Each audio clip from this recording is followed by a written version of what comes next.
My name is Hannah Merrill, and I'm 30. Last Christmas Eve, my parents used my adoption like a wrapped knife.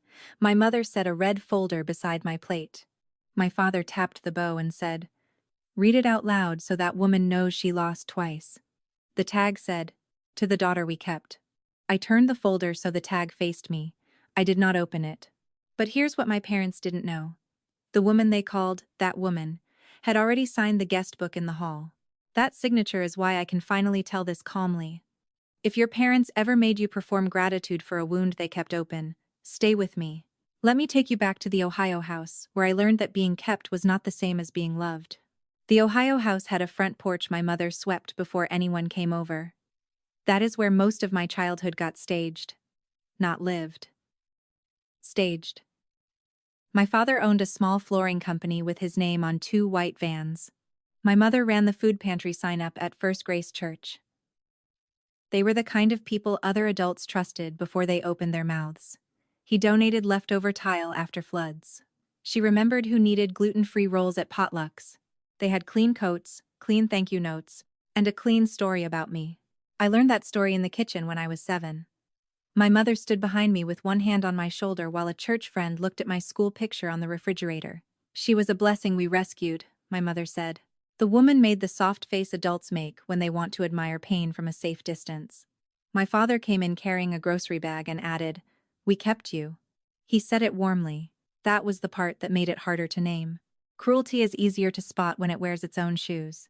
In our house, adoption was not a door, it was a receipt.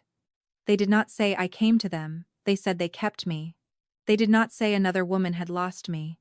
They said another woman had failed me. The difference sounds small when you are little. It is not small. One version gives a child a beginning. The other gives adults a trophy. The first time I tried to draw my own beginning, I was 9. My class had a family tree assignment printed on pale green paper. I wrote birth mother in a tiny box near the roots because I did not know her name. I left the rest blank. My mother found it on the dining room table before school. She did not yell. She took a red pen from the junk drawer and crossed out the words. Then she wrote Mom above her own name in letters so hard the pen tore the paper. "You don't need that branch," she said. I remember the red fibers lifting where the paper ripped. I remember my cereal going soft. My father looked over the newspaper and said, "We kept you." Then he went back to the weather page. That was the whole trial. No judge, no defense. Just a child at a breakfast table and 2 adults deciding which route was allowed to show. By Mother's Day, the story got dressed for church. The children handed out cards in the fellowship hall after service. Mine always had to say more than, "I love you." My mother would set a blank card on my desk the night before and say, "Write from the heart." Then she would stand there until my pencil moved. One year I wrote, "Thank you for being my mom." She shook her head. "That's thin." I erased it. She waited. I wrote, "Thank you for keeping me when no one else did." She read it twice. Better. On Sunday, she cried when she opened it. People hugged her. Someone touched my hair and told me I was lucky. I nodded because lucky children are expected to look grateful, and grateful children are easier to manage. My father folded the card and slipped it into his Bible like proof. I watched him do it. I did not know proof could be used against the person who wrote it. The locked file box lived in the top of my parents' bedroom closet. It was gray metal with a small brass latch. I saw it whenever my mother asked me to put away clean towels. The first time I asked what was inside, I was 12. She said, "Adult business." I asked if my adoption papers were in there. My father came from the hallway before she answered. He did not raise his voice. He just stood in the doorway and filled it. "Nothing in that box changes who fed you," he said. That sentence worked on me for years. Food was real, shoes were real, the field trip checks were real. A woman I could not name was not real enough to argue for. So I stopped asking in the doorway. I asked smaller questions in safer rooms. Where was I born? Did she ever see me? Did she have my eyes? My mother gave answers that closed like cabinet doors. "You were too young." She made her choice. Some people give birth.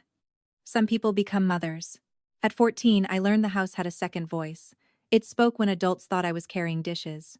My parents had friends over after a church fundraiser. I was rinsing coffee cups when one of the women asked if they had ever heard from my first mother. My mother set her spoon down. My father gave a small laugh. the kind he used with customers who asked for a discount after signing the invoice. "That woman knows better than to come around," he said. My mother glanced toward the kitchen. She saw me. Her face did not change, but her voice did. "Hannah, take the trash out." I took the trash out. I stood by the cans in the cold and held the bag tie in my fist until the plastic cut my palm. There are ages when you do not yet understand the facts, but your body understands the room. Mine did. It knew something had moved behind a curtain. Mrs. Bell lived 2 houses down. She was not family. That may be why she saw me more clearly. She taught 4th grade before she retired, and she walked to the mailbox every morning in white sneakers no matter what the sky was doing. When I was 15, she found me sitting on her curb after another Mother's Day lunch. I had my good shoes on. I was holding the card my mother had read aloud before dessert. Mrs. Bell did not ask for the whole story. She sat beside me slowly, knees first, like sitting down had become a negotiation. "Children don't owe adults a public thank you for private pain," she said. I looked at the sidewalk. "They say I'm ungrateful," she said. "They would. It is a very useful word." That was Mrs. Bell. No syrup, no speech. Just one clean sentence and a peppermint from her cardigan pocket. A month later, when I turned 16, she gave me a small guest book with a navy cover. It was the kind people use for showers or retirement parties. Inside the front cover she wrote, "Let people sign where they truly showed up." I did not understand why that made me cry. I only knew I hid it under my mattress, not in my desk drawer. A drawer could be searched fast. A mattress made a person choose to be cruel. When I left for college 2 hours away, my mother packed towels, vitamins, and a framed picture of the 3 of us at church. She did not pack my birth certificate copy. She said I would lose it. My father handed me a gas card and said, "Remember who stayed." I thanked him. I meant it and did not mean it at the same time. That is a strange skill children learn in houses like mine. We learn to tell the truth in pieces small enough to survive. College gave me distance, but not answers. Every doctor's office had the same little box asking about family conditions. I would write "unknown" and feel 12 again. My friends complained about their mothers texting too much. I laughed with them. I did not know how to explain that silence can be arranged by someone else. After college, I rented a small apartment above a bakery in Columbus. The floor tilted near the kitchen sink. The heat clanked at night. I loved it. No one could open my mail. No one could decide which stories belonged in my mouth. I still went home for holidays, because leaving a stage is not the same as losing the reflex to stand on it when called. Every Christmas Eve, my parents hosted dinner. My mother cooked ham because turkey was too Thanksgiving. My father set up folding chairs in the living room when the table got too tight. People from church dropped by with tins of cookies. Cousins came in with damp coats. The house smelled like cloves and furniture polish. It should have felt warm. Sometimes it almost did. Then someone would say, "Hannah, tell them the story of how your parents got you," and my mother would look at me with that small, bright smile. I got good at cutting it short. "They adopted me when I was a baby," I would say. "I was lucky to have a home," my mother always added the rest. "We kept you," she would say, and the room would soften around her. Around her. Not me. The year I turned 30, I decided I would not go home for Christmas Eve. I had already bought soup and a loaf of bread for myself. I had a stack of old movies ready. I had almost convinced myself that a quiet apartment was not failure. Then my mother called on December 17th. Her voice was sweet, too sweet. "Come early this year," she said. "Your father and I found something. It's time you heard a final truth." I asked what she meant. "A folder," she said. "Your adoption folder." I stood in my kitchen with the phone pressed to my ear and the bakery fan humming through the floorboards. For a second, I was 12 again, staring at the gray metal box in the closet. I asked if I could see it before dinner. "No," she said. "This is family business. We'll do it properly." Properly. In my mother's mouth, that word usually meant with witnesses. I said I would come. My voice stayed calm. My hand did not. After we hung up, I opened the drawer where I kept the Navy guest book from Mrs. Bell. I had carried it through college, 2 apartments, and 1 bad relationship. Only one person had signed it. Mrs. Bell's handwriting still leaned slightly uphill. The next morning, I drove back to the Ohio house. Not for dinner. for the room before dinner. My mother was at church sorting pantry boxes, and my father was at the flooring shop. I had a key because they still liked the idea that I could be summoned. The house was quiet. On the sideboard in the dining room sat a red folder with a bow on it. The tag read, "To the daughter we kept." I did not touch the bow. I did not open the folder. I stood there long enough to understand the shape of the trap. They were not offering me answers. They were preparing an audience. Then I went upstairs to put fresh towels in the linen closet, the chore my mother had texted me to do before she came home. The closet smelled like detergent and old wood. On the floor behind the hamper sat a cardboard stationery box I had never seen before. It was not locked. It did not need to be. My parents had always counted on obedience more than locks. Inside were envelopes. Some were yellowed, some were newer. All of them were addressed to me. The handwriting on each one was the same careful slant. No name I recognized. No dramatic message across the front. Just my name, Hannah Merrill, written by a hand that had practiced it for years without being allowed to reach me. I put the lid back on the box. I took one picture of the top envelope. Just one. Then I placed the box exactly where I found it.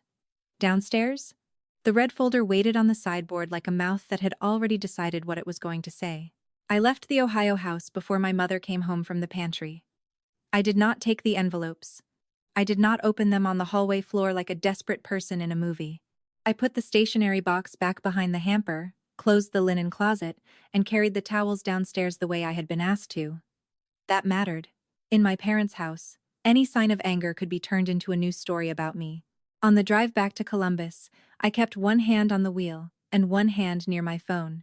The picture of the top envelope sat in my camera roll like a match I had not struck yet. The return address was faded, but the street name was clear. So was the last name, Hart. No first name on the envelope. Just a careful hand, a postmark from years ago, and my name written by someone who had not been allowed to say it in my hearing. I waited until I was parked behind the bakery. Then I searched the address. The house still existed. It was less than 40 minutes from my parents' front porch, not across the country, not hidden in some dramatic faraway place. 40 minutes. My whole childhood had treated this woman like a ghost, and she had been living close enough to buy milk at the same grocery chain. There was a phone number connected to the address. I stared at it for a long time. My thumb hovered over the screen. I was 30 years old, sitting in my own car, paying my own rent, and still afraid of making a call my parents had never approved. That is how deep training goes. It does not need a locked door after a while. It teaches your hand to stop itself. Then I called. A woman answered on the fourth ring. Her voice was low and careful. "Hello?" I said. "My name is Hannah Merrill. I found a letter addressed to me. I think it may have come from you." There was no gasp, no music, no speech, just one breath pulled in too sharply, then held. After a moment she said, "Hannah." No one had ever said my name like that. My parents said it like a summons. Teachers said it like attendance. Friends said it casually, which I loved. This woman said it as if she had been carrying it in her mouth for years and was afraid it might break if she spoke too fast. "Yes," I said. "Did you ever try to reach me?" She did not rush to defend herself. That was the first thing I noticed. People who have been accused for a long time often want to bring every receipt to the counter at once. She did not. She asked, "Are you somewhere safe to talk?" That question almost ended me, not because it was dramatic, because it was practical. My mother had spent my whole life asking if I was being nice. This woman asked if I was safe. "I'm in my car," I said, "behind my apartment." She said, "My name is Laura Hart. I wrote every birthday until you turned 18. After that, I wrote on Christmas. I stopped mailing them 3 years ago because they always came back or never came back at all. I thought maybe you hated me. Or maybe they told you I was dead." The bakery fan rattled under the alley window. A delivery truck backed in near the dumpster. Ordinary noises. Ridiculous noises. The world has no manners when your life turns. "They told me you left," I said. Laura said. "I was 19. I signed papers I did not understand. Your grandparents were gone. I had no money. Your parents promised pictures. They promised updates. They promised you would know my name when you were old enough." Her voice thinned. But it did not turn theatrical. "I came once when you were 5. Your father told me if I loved you, I would stop confusing you. I put my forehead against the steering wheel. Just once. Then I sat up. Did you come to the porch? Laura said. Yes. The curtain moved in my memory. The trash bag in my hand. My father's laugh over coffee cups. That woman knows better than to come around. For years, I had heard that sentence as proof she had done something shameful. Now it sounded like a door being locked from the inside. Laura did not ask to meet me. She did not ask what I looked like. She did not ask me to call her mom. She said, "You don't owe me anything tonight. I'm glad you called. That can be enough. That can be enough." I had never lived in a family where enough was allowed to be small. I asked if she had any of the letters she sent. She said she had copies of some, not all. She had kept the drafts because she could not bear throwing away the only version of talking to me that anyone allowed. I asked one more question, and my hand finally stopped shaking. Would you be willing to sign a guest book? There was a pause. Not confusion. Care. Where?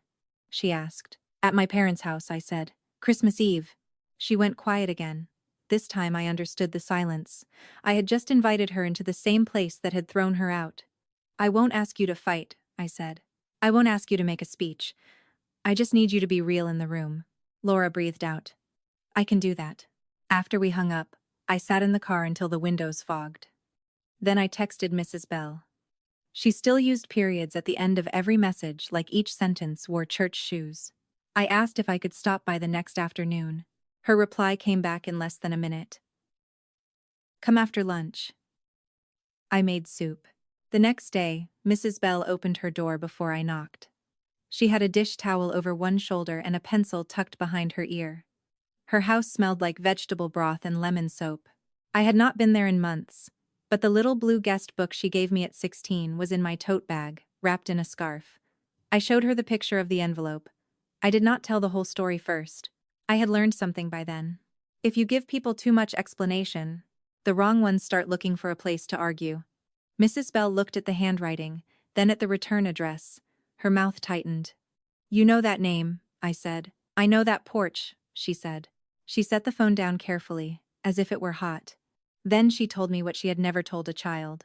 Years ago, she had seen a young woman standing at my parents' front door with a paper bag in her hands. My father had stepped outside and shut the door behind him. Mrs. Bell had been watering geraniums. She could not hear every word, but she heard enough. He said you were settled, Mrs. Bell said. He said coming around would be selfish. I asked, what was in the bag? Mrs. Bell looked toward her front window. A stuffed rabbit. Pink ears. Still had a store tag. I had never owned a stuffed rabbit with pink ears. I knew that as clearly as I knew my own middle name. My mother saved everything that made her look tender. If she had accepted that rabbit, it would have been in a baby box by now, ready for a sentimental moment with witnesses. The fact that I had never seen it told me what happened at the door. Mrs. Bell touched the edge of the guest book and said, I kept one small thing from that winter. I did not know why. Sometimes old women keep what other people throw away. She did not tell me what it was. I did not ask. I had learned to let a careful person keep one careful secret. Are you sure you want to do this on Christmas Eve? Mrs. Bell asked. No, I said, but they do. That made her nod. Not because it was clever, because it was true. My parents had picked the night. They had picked the table. They had picked the folder, the bow, and the audience. I was only refusing to be the instrument. Over the next 3 days, my parents grew cheerful in the way people grow cheerful when they believe they have already won. My mother sent me a picture of the dining room table with the caption, Big Night for Healing. The red folder sat where my plate would be. She had moved the candles so the folder was centered. My father called to ask if I was emotionally prepared, which meant prepared to obey without making him look cruel. I'm coming, I said. Good, he said. Your mother has carried this long enough. There it was, the small shift. The folder was no longer about my history. It was about my mother's burden. Even my missing past had been reassigned to her. On December 23rd, I drove to a copy shop and printed the photo of the envelope. I also printed one text message from my mother, showing the red folder on the table. I did not need a stack. I needed enough to remember the order of things when the room got warm and everybody started breathing too loudly. I put the papers in a plain manila envelope. No bow. I had developed a strong objection to bows. Then I called Laura again. We made the plan simple. She would come to the house 15 minutes before dinner. She would not knock at the front door. I would leave the side door unlocked. She would sign the guest book in the hall and wait in the small room off the entry. If she changed her mind, she could leave. No blame, no chase, no rescue scene. I don't want to hurt you, she said. You won't be the one doing that, I said. On Christmas Eve afternoon, I arrived with my tote bag, the Navy guest book, and a container of rolls I had bought from the bakery downstairs. My mother opened the door wearing her pearl earrings. She only wore those when she wanted photographs. She hugged me with one arm because the other hand held her phone. There's our girl, she said. Our girl. Not my daughter. Not Hannah. Our girl, as if I were a committee project. The dining room had been arranged for a lesson. 11 place settings. 12 chairs. The red folder beside my plate. My mother had put a little gold star on the tag, the kind teachers use for children who sit still. I looked at it once. Then I looked away. My father came in from the living room and kissed the top of my head. He had not done that since I was small enough to be lifted for photographs.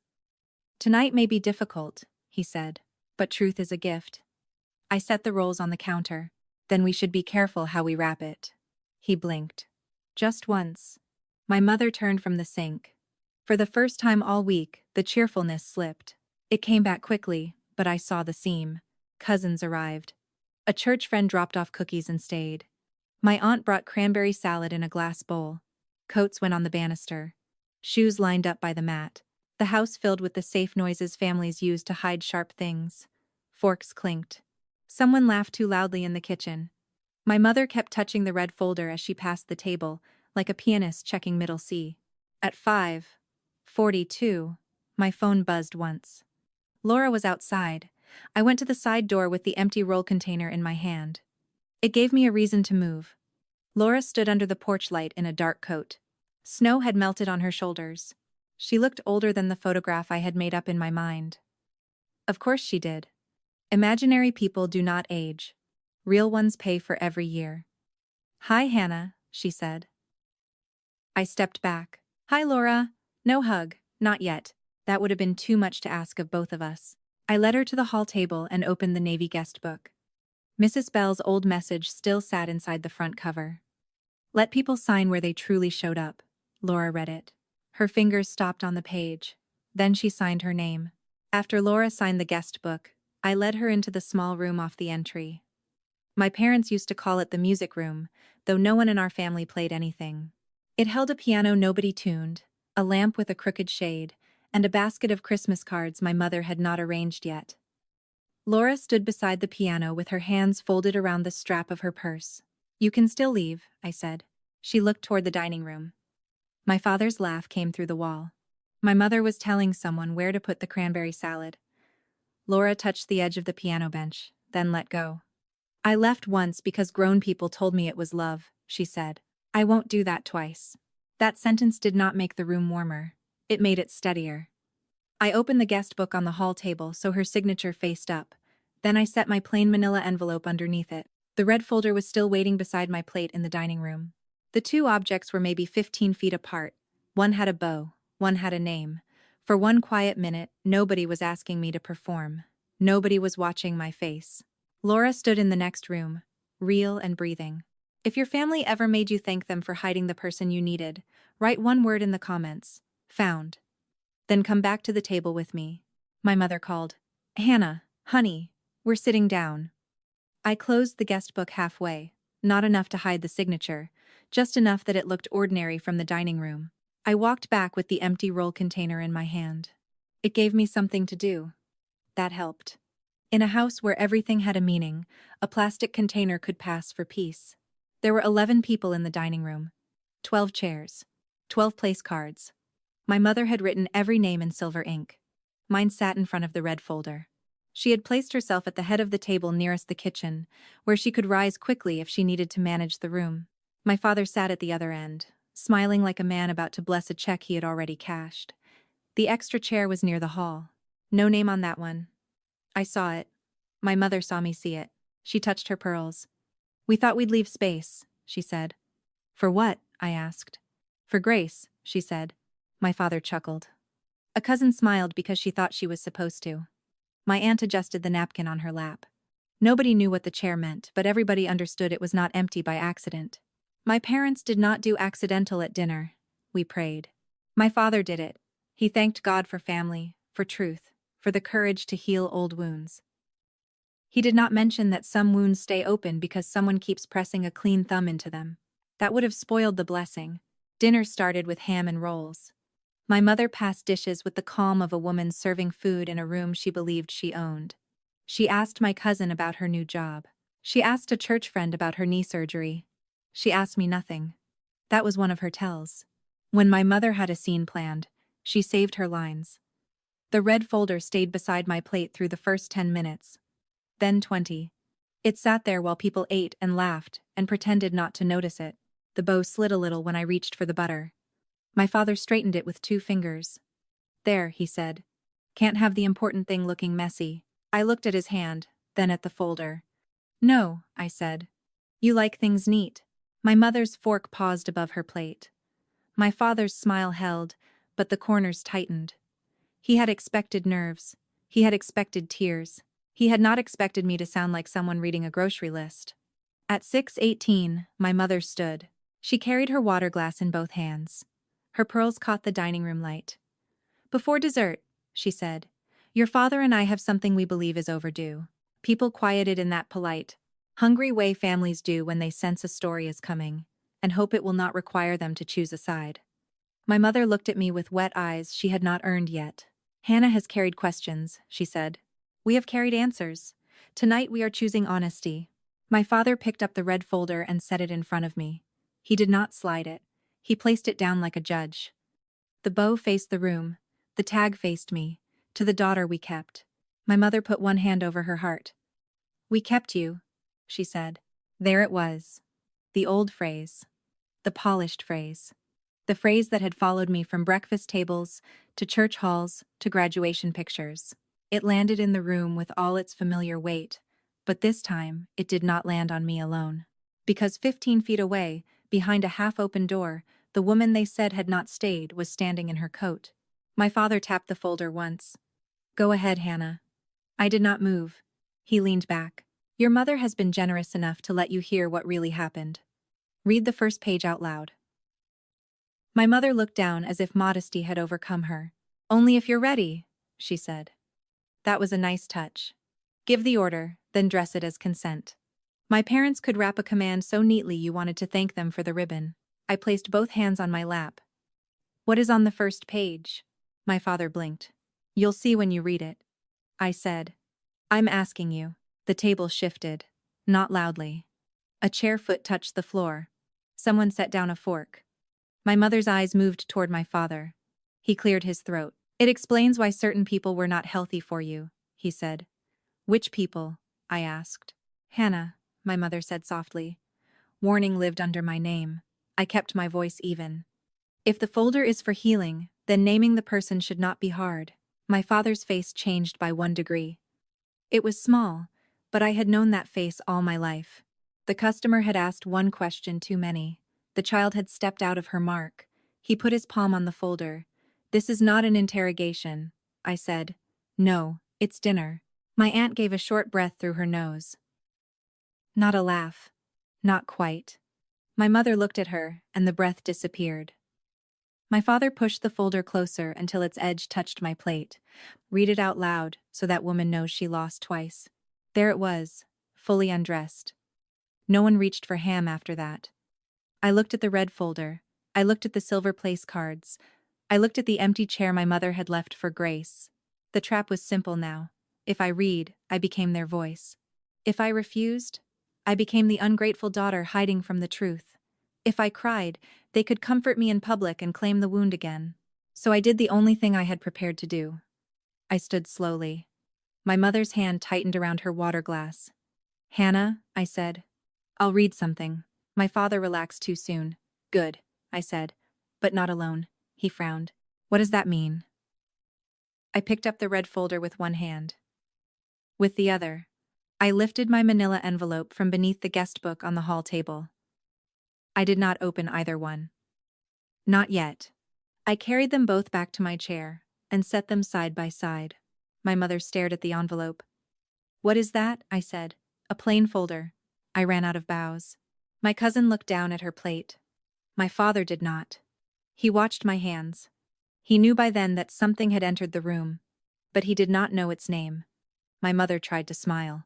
"Honey, this is already emotional enough." I said, "I agree." Then I turned toward the hall. The small room was quiet. I could feel Laura there without looking. I could feel every year my parents had turned into a sermon. The house seemed to pull itself tight around the dining room table. I placed my fingers on the red bow. "Before I read anything," I said, "I want the person named in it to hear it too." No one spoke after I said that. The dining room did not go silent all at once. It changed in small ways. My aunt stopped cutting her ham. My cousin lowered her glass without drinking. My mother's smile stayed on her face, but it stopped belonging to her. My father looked toward the hall. "What person?" I said. "The person named in the folder." He gave a short laugh. "Hannah, don't be dramatic." I said, "I'm not." My mother set her water glass down. "Too hard." A little water jumped onto the tablecloth. "There is no need to bring anyone else into this," I said. "You already did. You set 12 chairs." My father's eyes moved to the empty chair near the hall. For 1 second, he understood that I had seen the whole room, not just the folder. That was when I knew the table had turned. Not because I had explained anything, because the objects were beginning to explain him. I turned toward the entry. "Laura?" The small room opened. Laura Hart stepped into the dining room with her coat still on. Snow had melted into dark spots along her shoulders. She held her purse strap with both hands. She did not look like an accusation. She looked like a woman who had waited outside too many doors and finally found one that opened. My mother made a sound so small it barely reached the table. My father stood halfway, then stopped. His chair legs scraped the floor and froze there. Laura looked at me first. Not at them. "I'm here," she said. 2 words. That was all. They did more than any speech could have done. My cousin put her hand over her mouth. My aunt reached for her napkin and missed it the first time. Mrs. Bell, who had come with the cookies and stayed near the doorway, closed her eyes for half a second. When she opened them, she looked straight at my father. I placed the Navy guest book on the table and opened it to the page Laura had signed.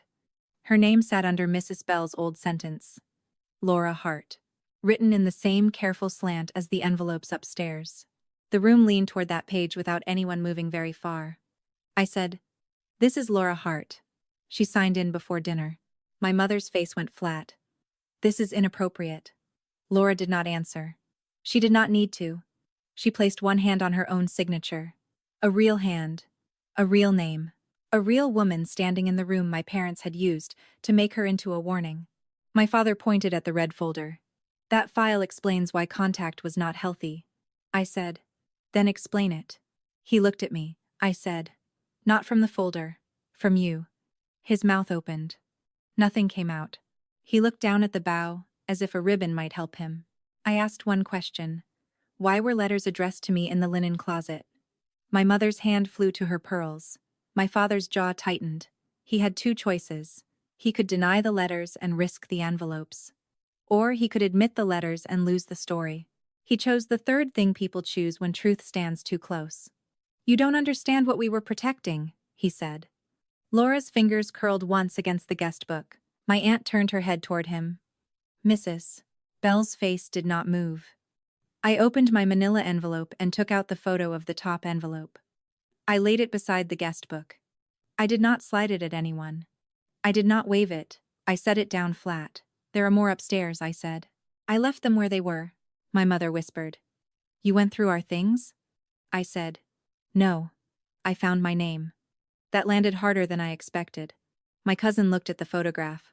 Then she looked at me. Her eyes were wet now, but she did not wipe them. My aunt put her fork down carefully, like noise would be disrespectful. My father recovered first. He always did. "Those letters would have confused you," I said. "I was 5, then 9, then 12, then 18. At what age would my own name have stopped confusing me?" He did not answer. I asked the second question because the room was ready for it. When Laura came to the porch with the rabbit, did you give it to me? My mother's head turned toward Mrs. Bell so fast the pearls clicked against each other. Mrs. Bell spoke before my father could. No. One word, clear as a plate set on wood. My father stared at her. You don't know what you saw, Mrs. Bell said. I know what I saw. Her voice was older now, but it did not shake. She stood on your porch with a paper bag. You stepped outside. You shut the door behind you. She left with the bag still in her hand. Laura looked down. Not in shame, in memory. Her thumb rubbed the edge of the guest book page. My mother tried to stand. This is not a courtroom. I said. No. It's dinner. The same words I had used before. This time they were not dry. They were a boundary with silverware around it. My father sat back down. His face had lost color around the mouth. The man who had told the story for 30 years could not tell it while the missing woman stood 6 feet from his plate. My mother reached for the red folder. I put my hand on top of it first. I will read one line, I said. Laura said softly, Hannah. I looked at her. Only one. I opened the folder. The first page was not mysterious. That was almost the cruelest part. It was plain paper, plain ink. My life had been folded into something that looked like a car loan. I found the line my parents had counted on me not understanding. I read it evenly. Ongoing contact may be considered at the discretion of the adoptive parents. Then I closed the folder. My mother exhaled. Exactly. I said, no. That line did not forbid Laura from knowing me. It gave you a choice. The room shifted again. There are moments when people do not learn a new fact. They learn where to put an old one. Laura did not move. My father looked at the folder as if it had betrayed him. My mother's eyes filled, but no tear fell. She had used tears too often for the room to trust the first one. Mrs. Bell reached into her coat pocket and took out a small pink ear. At first I did not understand what I was seeing. Then Laura made a sound, sharp and broken, and covered her mouth. Mrs. Bell placed the piece of stuffed rabbit beside the guest book. I found it in my hedge that winter, she said. I kept it because I thought one day somebody might need to know the bag had been real. That was the moment my mother lost the room. Not when Laura walked in. Not when the letters appeared. Those made the lie visible.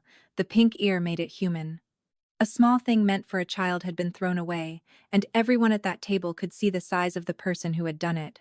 My aunt pushed back her chair. She did not leave. She walked to the sideboard, picked up the extra place card, and set it in front of Laura. It had no name on it. My aunt took a pen from her purse and wrote Laura in block letters. Her hand shook. She still wrote it. My mother said, "You have no right." My aunt looked at her. "Neither did you." My father turned to me then. For the first time that night, he did not look annoyed. He looked afraid. Not of police, not of papers, of being seen by the people whose respect he had used like furniture. "We raised you," he said. I said, "You did." The room waited for more. I did not give it more. I would not let him turn care into a receipt again. My mother's place card sat near her plate. It said Mom in silver ink. She had written it herself. Laura did not touch it. I did not touch it. My cousin did. Quietly, almost sadly, she turned it face down. My mother watched the card disappear. Her lips parted. No speech came. That was the loss. Not a law. Not a shouted verdict. The family she had gathered to watch me condemn another woman had watched another woman become real. They had watched my mother's favorite word, kept, shrink into what it had always been. Control. I picked up the red folder and held it closed against my palm. I won't read a child's life as punishment for another woman, I said. Then I put the folder down between both mothers and let it stay closed. After I put the red folder down, nobody reached for it. That may sound small. It was not. My whole life, that folder had been treated like a locked room. Only my parents were allowed to enter. Now it sat between a woman who had been erased and a woman who had done the erasing, and neither one of them touched it first. Laura sat in the chair my aunt had named for her. She did not sit like she belonged there yet. She sat like a person, waiting for permission from a room that had never given it. My aunt passed her the basket of rolls with both hands. Laura took one because refusing would have made everyone look at her longer. My mother watched that roll move across the table as if bread had taken sides. My father tried to recover the evening. He always believed a calm male voice could put a room back into order. "This has been very emotional," he said. My cousin said, "No." Her voice cracked on the word. She cleared her throat and tried again. "This has been very clear." That was the first consequence. Not legal. Not dramatic. Just one person in the family saying the room had seen enough. My mother stood and carried her plate to the sink, even though dinner was not over. She moved too fast. The plate hit the counter with a flat sound. "I will not be humiliated in my own house," she said. Laura flinched at that. I saw it. So did Mrs. Bell. I looked at my mother. "Then stop using other people's pain as decoration." I said it quietly. I did not sharpen it. I did not need to. The red folder, the guest book, the envelope photo, and the pink ear had already done the work. That night ended without dessert. My aunt took the cranberry bowl home still half full. My cousin hugged me by the front door and whispered, "I'm sorry I never asked." That sentence stayed with me longer than I expected, not because it fixed anything, because it named a second injury. Some people had not hurt me on purpose. They had simply enjoyed the story my parents gave them because it asked nothing of them. Laura did not hug me at the door. We were not ready. She buttoned her coat slowly. Snow had started again, soft and steady. "Thank you for letting me sign," she said. I looked at the Navy guest book in my hands. "Thank you for showing up." She nodded. Her eyes went to the red folder still on the dining table. "Do you want me to take anything?" I said. "No, not tonight." I meant the folder. I also meant the whole house. The next morning, my father called at 8:12.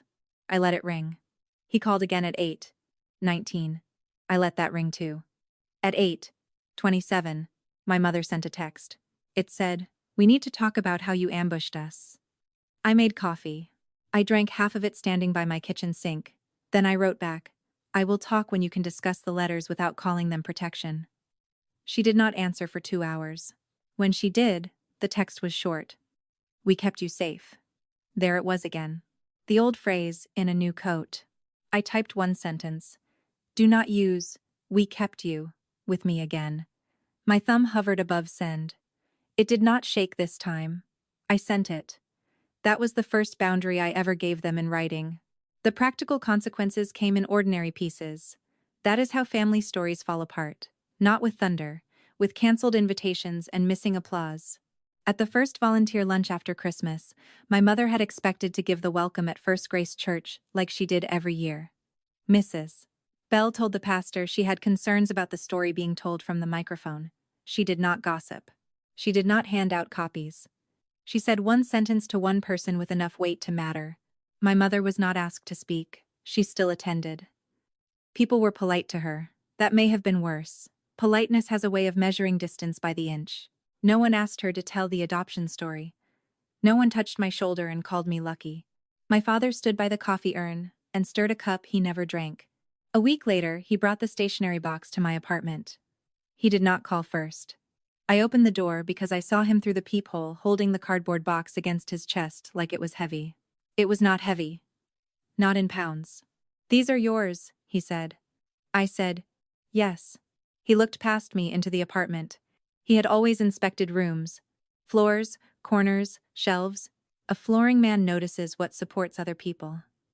That day, I did not step aside. He held out the box. "Your mother thought it would be better if we brought them," I asked. "Did she?" His jaw moved. "She's devastated." I said, "I believe that." He waited for me to make the sentence softer. I did not. The box smelled like closet dust and old paper. The envelopes were arranged by year.